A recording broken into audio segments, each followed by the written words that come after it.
Feliz a nação cujo Deus é o Senhor. Jesus, ele é o caminho, a verdade e a vida. E ninguém vai ao Pai se não for por ele.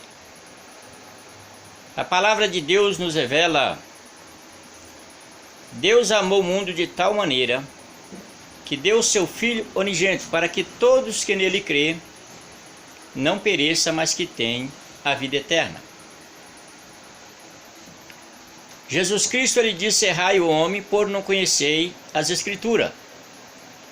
Examinai e cuidai que nela a vida eterna, porque são elas que de mim testificam. Deus, o Pai da glória, não tem prazer na morte do ímpio, mas precioso aos olhos do Senhor é a morte daquele que o teme. A palavra de Deus, ela nos ensina: buscai o Senhor enquanto se pode achar, invocai o seu nome enquanto está perto. A palavra de Deus nos ensina que todo aquele que invocar o nome do Senhor será salvo. Nosso Deus, ele fez tudo que tinha que fazer para salvar o homem. Qual pai de família daria o seu filho para morrer pelo teu melhor amigo? Nenhum daria. Porém, Deus, o Pai eterno, ele deu seu filho para morrer por nós, sendo ainda inimigo de Deus. Porque quem peca se constitui inimigo de Deus. Porque o pecado faz divisão, separação entre Deus e o homem. Porque Deus, o Pai da glória, ele é tão santo e tão puro que ele não pode contemplar o mal. A palavra de Deus nos revela: porque Deus amou o mundo de tal maneira que deu o seu Filho unigênito para que todos os que nele crê não pereçam, mas que tenham a vida eterna. Jesus Cristo, no último dia, no grande dia da festa, no seu ministério terrestre aqui, ele disse, colocando de pé, clamou dizendo: se alguém tem sede, venha a mim e beba. Quem crê em mim, como diz as Escrituras, rio de água viva correrão do vosso ventre. O Senhor Jesus Cristo sempre está aí convidando o ser humano. Eis que estou à porta e bato. Se alguém ouvir a minha voz e abrir a porta, entrarei em tua casa, cearei com ele e ele comigo. Que porta é essa? O teu coração. O coração do homem sem Jesus Cristo está realmente mais preto do que o carvão, por causa do maldito pecado, que é um câncer que está sobre a alma e o espírito do homem, o qual não há medicina humana que possa curar esse câncer maldito que é o pecado.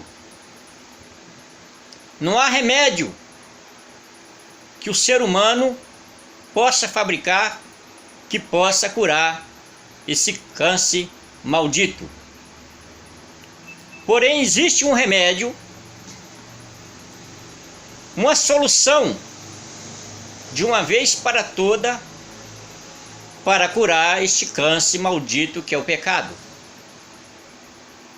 O sangue de Jesus Cristo, que na cruz do Calvário foi derramado, tem poder para nos purificar de todos os nossos pecados. O sangue de Jesus Cristo tem poder para tornar nossas vestes mais alvo do que a neve. Apocalipse capítulo 22, versículo 14. Está escrito: bem-aventurados são aqueles que lavam as tuas vestiduras no sangue do Cordeiro, para que tenham direito ao alvor da vida, o qual possa entrar na cidade pela porta. Qual é a porta? Jesus Cristo é a porta. É o caminho estreito e a porta estreita. Jesus Cristo, Filho do Deus vivo. Louvado seja o nome do nosso Senhor e Salvador Jesus Cristo para sempre. Eu há uns 4 meses e pouco atrás, que hoje está com 4 meses e um dia, que eu sofri um acidente, eu não tinha tempo para ir à casa de Deus. Eu não tinha tempo para pregar o Evangelho. Eu não tinha tempo para orar. Eu não tinha tempo para agradecer o Papai do Céu. Eu não tinha tempo para louvar e engrandecer o nome do Senhor. Sempre eu dizia nas minhas poucas palavras, em pensamento: Deus, eu sei que Tu és a verdade. Sei que Tu és o Salvador. Ainda que seja nos meus últimos momentos, os meus últimos segundos de vida, me salva. Não deixa eu ir para o inferno. Porém, eu só pensava em mim. Eu não pensava nos demais. Eu não pensava na minha família. Não pensava nos meus amigos. Só pensava em mim. Sempre eu fazia esta oração. Porque muitas das vezes Deus falava comigo em sonho. Deus mostrava, às vezes eu indo para um caminho escuro, e Deus mostrava eu pregando também o Evangelho de salvação. Mas quando eu despertava do sono, não fazia nada daquilo que em sonho eu fazia, que era pregar o Evangelho e clamar o sangue de Jesus Cristo. Anunciar a palavra de Deus. Eu pensava nos meus filhos, sim, mas pensava neles só no dia a dia. Proteger eles no dia a dia. E o que é mais importante que o ser humano precisa, que é a salvação, que é o nome escrito no livro da vida, disso eu não pensava, porque como poderia eu pensar se eu não estava cuidando nem da minha própria vida espiritual? O homem, para ensinar a palavra de Deus, ou para falar do amor de Deus, para proclamar a salvação, precisa primeiro ser salvo. Precisa primeiro ter convicção e certeza que o teu nome está escrito no livro da vida. Fazendo aquele telhado, fui avisado por algumas vezes que a telha poderia quebrar. Porém eu não dei ouvido. Aproximadamente esse meio-dia, hora de eu descer para a refeição, para o almoço, o dono do serviço disse: seu Zé, levanta, agora desce, almoça que vamos comprar as telhas que está faltando. No que eu levantei, Deus falou comigo. Eu sei que foi Deus quem falou. Desce pela escada. Eu disse não. Aí veio a voz de novo, senti Deus falando comigo: desce então as ferramentas pela corda. Também falei não. Vou levar na minha mão mesmo. Peguei uma furadeira na mão direita e peguei a lixadeira na mão esquerda. No que eu levantei, apoiei só em uma perna. A telha quebrou, desci e caí sobre aquela laje de cimento, aonde o meu braço se quebrou em 3 lugares. O fêmur da minha perna esquerda, a coroa, virou pó, nada sobrou. Mas Deus, que é tão bom, Deus que é tão misericordioso para com o ser humano, Deus Pai me concedeu mais uma oportunidade, porque eu creio que ali estava Jesus Cristo, Filho do Deus vivo, intercedendo por mim, diante do Pai, dizendo: Pai, por Ele eu verti o meu sangue na cruz do Calvário, por Ele também eu dei a minha vida, dei Ele mais uma oportunidade, e Deus me deu essa oportunidade. Deus que é misericordioso, Deus que é longânimo, Deus que é tardio em ira, mas poderoso é para perdoar e para salvar, Deus me deu essa oportunidade. Internado ali em Taipas, dormia, quando eu conseguia dormir, porque a dor era terrível, eu via eu de pé, trabalhando, Deus sempre falando comigo até em sonho. O médico chegou para me examinar. Conversando com a minha filha fez uma pergunta para ele. Eu não sabia nem como estava a minha situação até aquele momento, eu não sabia. Sabia que estava quebrado, mas não sabia a minha situação por completo. E ela perguntou: doutor, meu pai irá ficar bom? E ele disse: depende do bem que você queira que seu pai vai ficar. Eu abri a minha boca e disse para ele: doutor, quase que eu me quebro todinho. E ele respondeu e disse: quebrar o que, seu Zé?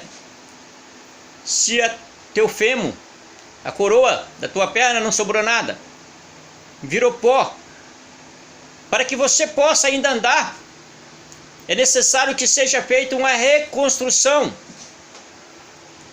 E já pedimos transferência. E o tempo foi passando.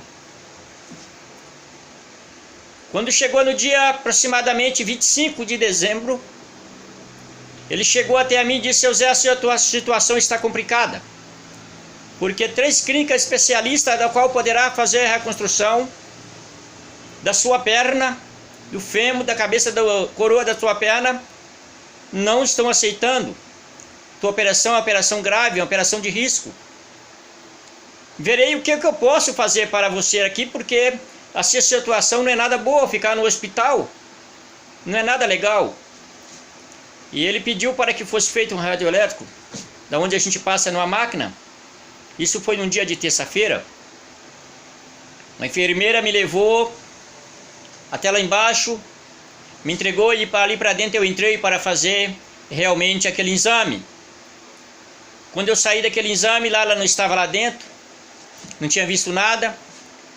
Quando me entregaram para lá na porta, ela falou uma palavra para mim dizendo: seu Zé, agora você vai tirar raio-x do braço. Coloca-se de pé. Eu abri a minha boca e disse: ô Glória, eu já estou bom? E ela abriu a boca e disse: tu já sabia. Isso foi no dia de terça-feira à tarde, aproximadamente 5 horas da tarde. Na quarta-feira o médico não compareceu. Na quinta-feira chegou um médico japonês. E eu disse para ele: doutor, e eu quando vou ter alta? Eu disse: você não vai ter alta, porém o Paulo que está do seu lado aí vai ter alta hoje. Eu falei para ele: graças a Deus que ele vai ter alta, né, doutor? E ele voltou para lá e foi examinar aquele documento, aquela chapa, aquele raio-x que tinha feito lá, aquela radioelétrica que tinha feito, e nem ele acreditou no que ele ali viu, com certeza. Que ele voltou e começou a me palpar. A minha perna apertava com força e dizia para mim: seu Zé, tu está sentindo dores? Não. E aqui dói? Não. E aqui dói? Não. Ele simplesmente só balançava a tua cabeça. Aí ele deu ordem para a enfermeira que me tirasse realmente da gaiola, porque há 35 dias já preso na gaiola. E ele disse para mim: vira a perna para cá, eu virei, vira a perna para cá, eu virei, encolhe a perna, eu encolhi.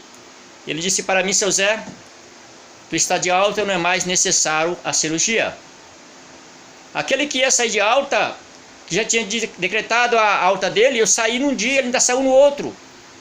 No primeiro dia que eu sentei na cama, eu vim para casa, porque quem faz isso é Deus. Ele me deu 50 e poucos dias, estava aproximadamente 55 dias. Segundo o doutor me falou depois, que era a data que eu poderia fazer um teste para ver se eu poderia colocar o pé no chão. Saí dia 28 de dezembro, dia 1º de dezembro eu já coloquei a minha perna no chão e já dei os primeiros passos. Mas ainda doía muito, porque 35 dias realmente numa gaiola não é fácil para ninguém, só Deus para dar graça para que possa suportar. Quando foi no dia 20, estava completando aproximadamente 54 a 55 dias, eu fui já andando com a muleta, porque Deus é Deus. A partir deste momento ele não me questionou mais, não fez mais pergunta. Aí quando chegando ali, que seria para fazer realmente uma pequena cirurgia para tirar um ferro que estava sobre a minha